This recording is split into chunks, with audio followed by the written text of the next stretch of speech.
What's good? We back with the Boston Clinic and more. Y'all know what it is. Your boy CJ Goodfield. I'm gonna link this interview in the description. You go right to the end of the video, and this is where Abner Mares calls out Gervonta Tank Davis.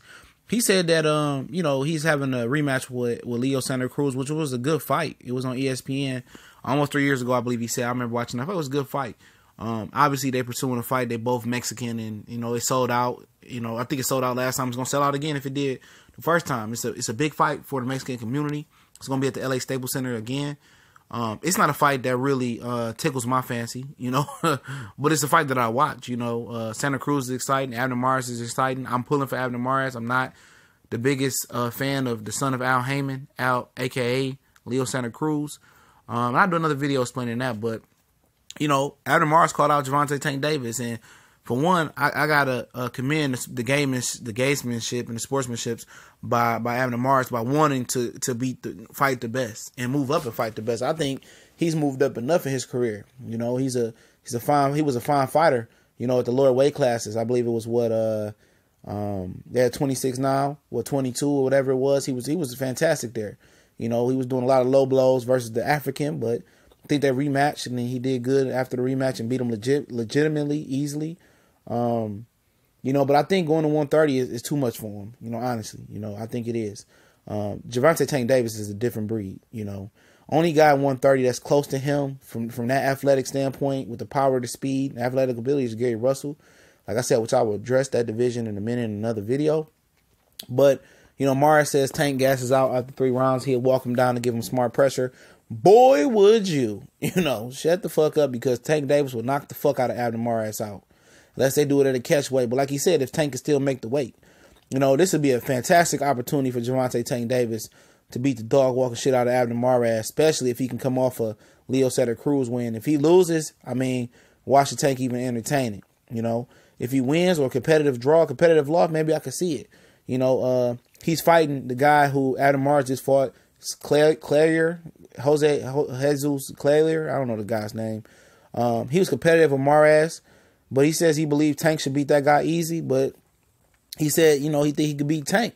He supposed to. I'm supposed to say, oh, no, Tank is too big, too strong. But we know what's going to happen, I know Johnny Gonzalez iced him and kind of changed the course of his career. But you got to remember, Gonzalez and him trained together. Nacho Beristain trained Abner Mares. So they had the inside track on how to beat that guy.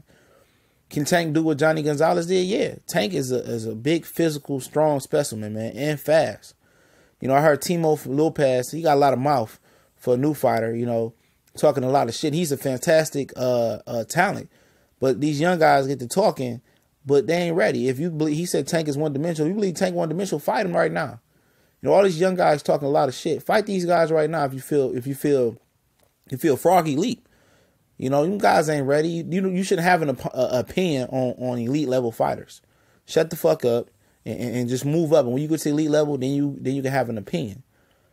You feel me? Same thing for Tank. He was a world champion, but you shouldn't have an opinion on other fighters, in my opinion. You're not that guy yet. You shouldn't have an opinion. But I like Abner Mares wanting to move up and fight Tank. I like that. If he said he can't get Oscar Valdez, he won't Tank. I like Valdez a lot. I'm very, very high on Valdez. Been very, very high. And I like what he did versus Scott Quigg. Quigg came in big as fuck, and he still handled this business. He hurt his jaw, but guess what? Valdez is a G, man. That's a real Mexican fighter right there. Leo Santa Cruz, that's fake drama show. That's fake Mexican boxing, as Triple G would say. But Tank will beat the fuck out of Abner Mares all the way up. But for Tank, if that dude coming off a win, he get his titles from Santa Cruz, and he don't want to rubber match with Santa Cruz right away, which I wouldn't give Santa Cruz a rubber match, because he won't give Frampton a rubber match. Honestly, I wouldn't give it. I'd make him wait, just like he made you wait. Like you said, if the money makes sense, but if not, Oscar Valdez, if not that, then he want to move up and fight Tank, and I ain't mad at him. You feel you could beat the guy, you feel the guy gasses out after 3 rounds, you can last 3 rounds with him, why not? If you see something that you like, I could whoop his ass. He a little popular, he got some money, he brings some money, Mayweather pay.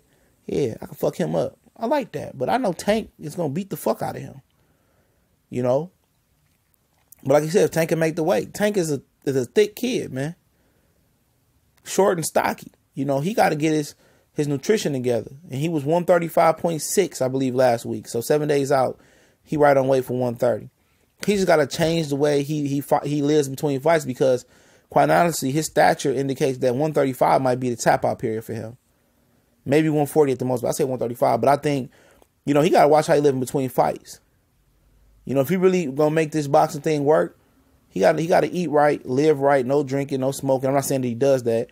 And really eat right between fights. And change the way, he live in between fights. And I think that's very key. And then you can have a nice little 5, 6, 7 year career with Mayweather, retire, and then just go and do your thing. The kid got talent, but I think he beats up Abner Mares. There might be some people that disagree with me. I'm going to come back with another featherweight video. I love the featherweight division. It's just, they don't fight each other. It's one of the deepest divisions in boxing. They just don't fight each other. But y'all know what it is. It's TBC and more. Appreciate y'all for rocking out with us. We gone.